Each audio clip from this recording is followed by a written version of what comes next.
Nos hemos congregado en este santo lugar a esta santa hora para celebrar la Eucaristía del segundo domingo después de Navidad y antes de la fiesta de la Epifanía. La Iglesia nos va llevando poco a poco a través de la palabra en el conocimiento pleno de Dios. Y las lecturas son cada vez más una revelación, una manifestación del amor que Dios nos tiene y una petición, una súplica para que se cumpla también la parte que nos toca a nosotros de la alianza. Fíjense en la primera lectura de hoy, que fue tomada del libro del Eclesiástico, en el capítulo 24, versos 1 al 2, versos 8 al 12. La sabiduría se alaba a sí misma, se gloría en medio de su pueblo, abre la boca en la asamblea del Altísimo y se gloría delante de sus potestades. Cuando uno lee esa primera parte, tiene que hacer sustitución de términos para ir entendiendo poco a poco. En el Antiguo Testamento, decir sabiduría y decir santidad era básicamente lo mismo. La sabiduría siempre apela a la santidad. Pero también hablar de esa sabiduría que existía desde siempre es hablar de la persona de Cristo. Porque al final Cristo, tal cual Dios, es el 3 veces santo. Es el más santo de los santos. Es el santísimo por excelencia. Entonces hoy la palabra sabiduría hará referencia sí a la santidad y hará referencia a la persona de Cristo. Y cuando dice se gloría, solo dice que participa de la gloria de su Padre Dios, que es igual a su Padre Dios, porque al final es Dios mismo. No olviden al Emanuel, al Dios con nosotros. Cuando abre la boca en la asamblea del Altísimo, es porque Cristo, sabiduría, santidad, es también el Verbo encarnado. Es la palabra que se hace carne y acampa entre nosotros. Por eso puede seguir afirmando: en medio de su pueblo será ensalzada. Y la palabra va a decir que todo lo que respire alabe al Señor. Y la iglesia verdadera, la iglesia que Cristo fundó sobre la cabeza de Pedro, tiene más que nadie la encomienda de alabar, bendecir y glorificar al Rey a tiempo y destiempo, sin descanso. Que nuestra vida completa se convierta en esa alabanza. La sabiduría es admirada en la congregación plena de los santos, porque justamente los santos en la eternidad alabarán y bendecirán para siempre al santo entre los santos, al más santo de todos, al Santísimo. Recibirá alabanzas de la muchedumbre de los escogidos y será bendita entre los benditos. Habla de la sabiduría, de la santidad de la persona de Cristo. Luego habla del Padre Creador. El Creador del universo me ordenó. La palabra se hace carne y habita entre nosotros por la orden del Dios Padre Creador, que quiere irrumpir, intervenir en la historia del ser humano, hacerse hombre como los hombres, decimos siempre, para desde nuestra humanidad salvarnos, rescatarnos. Somos, en fin de cuentas, humanidad caída, materia pecaminosa. Pero el Dios que se hace hombre igual a nosotros en todo menos en el pecado, viene justamente a rescatarnos del pecado y de la muerte, para darnos no solamente nueva vida, sino para que podamos participar en una forma de hablar de su divinidad. El creador del universo me ordenó. El creador estableció mi morada. En otro tiempo, con el arca de la alianza, entre el pueblo de Israel, en las montañas de Judá, en Sión, estableció su morada el Señor.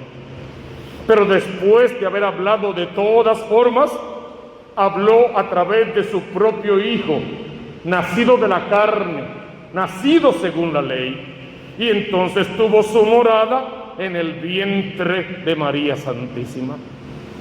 Una vez muerto y resucitado, encuentra su morada en las especies del pan y vino, en la Eucaristía y por ende sobre cada altar donde la Eucaristía sea celebrada y en el sagrario donde permanece siempre esperando que los pecadores nos arrepintamos de nuestros pecados y vengamos a pedir perdón de rodillas ante el Santísimo Sacramento del altar y en la vida sacramental de la Iglesia, sobre todo en el sacramento de la confesión. El Creador estableció mi morada en Jacob, en Israel, por todas partes.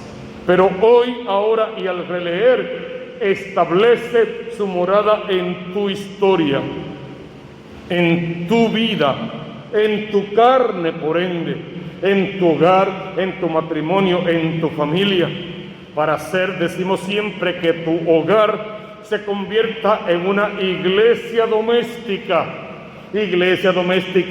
guiada por el Espíritu Santo de Dios, entonces en una hoguera que arde en el fuego de ese mismo Espíritu. Desde el principio, antes de los siglos, me creó y no cesaré jamás. Ahí cuidado con la palabra me creó, porque saben que Cristo no es criatura, es engendrado, no creado. Es solo una forma humana de expresarlo, para decir que existía desde siempre, que existe por siempre y que existirá para siempre. En la santa morada, y mira qué linda frase añade, en su presencia ofrecí culto y en Sión me establecí. Es una petición.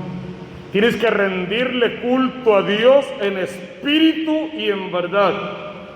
No en el monte Sión, ahora en tu corazón, con tu vida, en su presencia, frente al altar y frente al Santísimo, rendirle oblación y culto, ofrenda de gratitud al Señor, para que Él que te ha escogido te deje en su presencia descansar. Eché raíces entre un pueblo glorioso, en la porción del Señor, en su heredad, y resido en la congregación plena de los santos. Cristo quiere morar, acampar en tu historia, echar raíces en tu vida, con el fin de que te parezcas a tu Hacedor, que te parezcas al Cristo de la gloria, que pases por el mundo tal como Cristo pasó, siempre haciendo el bien, y que al final seas parte de la congregación de los santos, de los consagrados, de los que se separaron para Dios, vivieron como Dios manda, alcanzaron la santidad y con la santidad el reino de los cielos. Por eso cantaba el salmista en el Salmo 147. Y la palabra se hizo carne y acampó entre nosotros.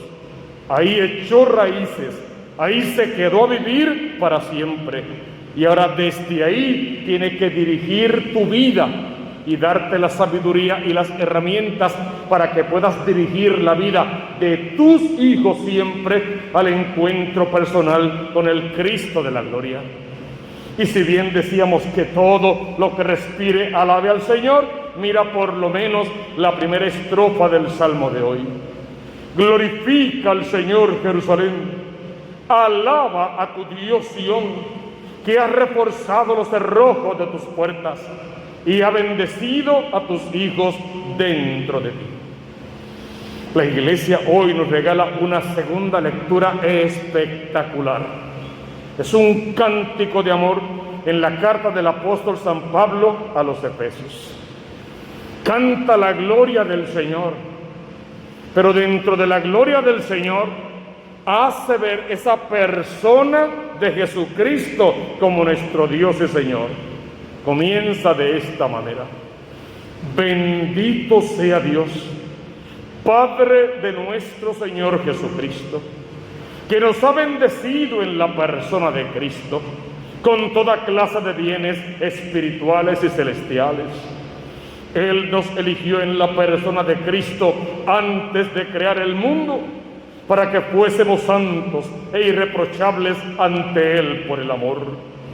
Él nos ha destinado en la persona de Cristo, por pura iniciativa suya, a ser sus hijos, para que la gloria de su gracia, que tan generosamente nos ha concedido en su querido Hijo, redunde en alabanza suya.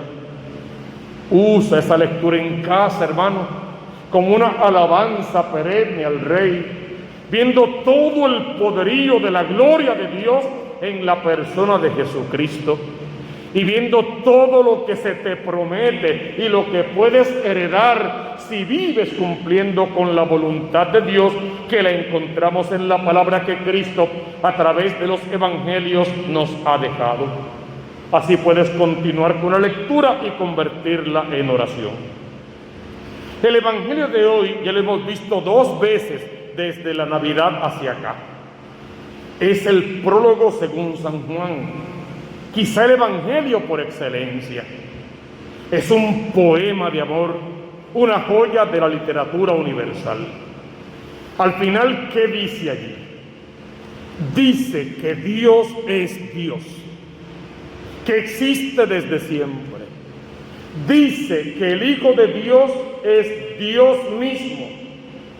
Dice que el Hijo de Dios, quien es Dios mismo, se encarnó, se engendró en el vientre de la Virgen Madre y se hizo hombre. Y dice que si le crees a la palabra de ese Hijo de Dios y Dios mismo hecho hombre, entonces tú también te haces partícipe de esa divinidad y por ende heredero del reino de los cielos. ¿Qué más promesas puedes querer de parte de Dios? Te está ofreciendo como garantía el reino de los cielos, participar de su majestad, de su divinidad, pero tienes que creerle a la persona de Cristo, a la palabra de Cristo. Tienes que conocer bien sus mandamientos, tienes que ponerlos en práctica. Porque la palabra se hizo carne y habitó entre nosotros, dice como centro de todo el texto. Pero también dice que vino al mundo, vino a los suyos, y los suyos no la recibieron. Te dice que eres libre. Si quieres, puedes rechazar a Cristo y vivir como si Cristo no existiera. Pero si tomas esa decisión, tomas la decisión de no querer salvarte, de vivir sin Dios o de espaldas a Dios, y por ende de no heredar el reino de los cielos. Pero dice que a cuantos la recibieron, les dio el poder para que sean hijos de Dios. Y si el centro del texto es que la palabra se hizo carne, que el verbo de Dios se hizo hombre, que acampó entre nosotros, entonces la promesa es que si crees en ese postulado, tú te conviertes también en hijo amado de Dios, y como promesa heredas entonces el reino de los cielos. ¿Quién da testimonio? En aquel tiempo Juan dio testimonio de él y gritaba: este es de quien dije, el que viene detrás de mí pasa delante de mí, porque existía antes que yo. Este es de quien yo le dije que es Dios y hombre verdadero, que existía en la eternidad desde siempre, que se hizo hombre en el tiempo, y en el tiempo nació y murió, pero que resucitó y se levantó a lo más alto del cielo y se sentó a la derecha de su Padre, y allí estará sentado para siempre, porque su reino no tendrá fin. Todo eso y más nos quería Juan decir con esa frase. Y Juan era el testigo. Pero ahora es a ti, católico práctico, a quien te toca testificar con tu vida, con tus palabras, con tus acciones. Pregonar, proclamar, anunciar el reino de los cielos, establecer el reino de los cielos para tu familia y hacer que los tuyos caminen también en la presencia del amor de Dios. Porque si es cierto lo que dice aquí, de su plenitud todos hemos recibido gracia tras gracia. La ley se nos dio por medio de Moisés, la gracia y la verdad por medio de Jesucristo. Ábrele tu corazón al Redentor. Deja que la sangre de Cristo, que tiene poder, te lave, te bañe en esta Eucaristía, que salpique sobre tu hogar y sobre tu matrimonio, que bendiga a tus hijos. Entonces en esta hora, hermano, reza, alaba, glorifica, ora al Señor, consagrándole toda tu familia. Siempre decimos, es un momento bueno. Trae tus hijos y colócalos ahora sobre el altar, déjalos ahí. Porque en el momento en que elevemos la hostia, el pan y el vino, tú puedes traer a tus hijos del alma y puedes empujarlos dentro del cáliz de la sangre preciosa, como en la piscina de Betesda, y Dios puede sanar. Dios, que tiene poder, puede sanar nuestros matrimonios y la vida de nuestros hijos y devolvernos la paz y establecer el amor como estilo de vida y enseñarnos el arte de perdonar y de pedir perdón y guardarnos dentro de su pecho como en el sagrario y cumplirnos todas las promesas que nos hizo. La verdad y la gracia vienen de parte de Jesucristo. Que Jesús venga a morar, a acampar, a habitar, a quedarse para siempre en tu corazón, en tu casa, en tu hogar, en tu matrimonio y en el corazón de todos tus hijos. Que realmente conozcas y cumplas con sus mandamientos y que tu vida se convierta en una alabanza al Rey. Que todo lo que respira alabe al Señor. Porque si de verdad le alabamos de esa manera, bien conocemos la consigna. Busca primero el reino de Dios con su justicia, y todo lo demás vendrá por añadidura.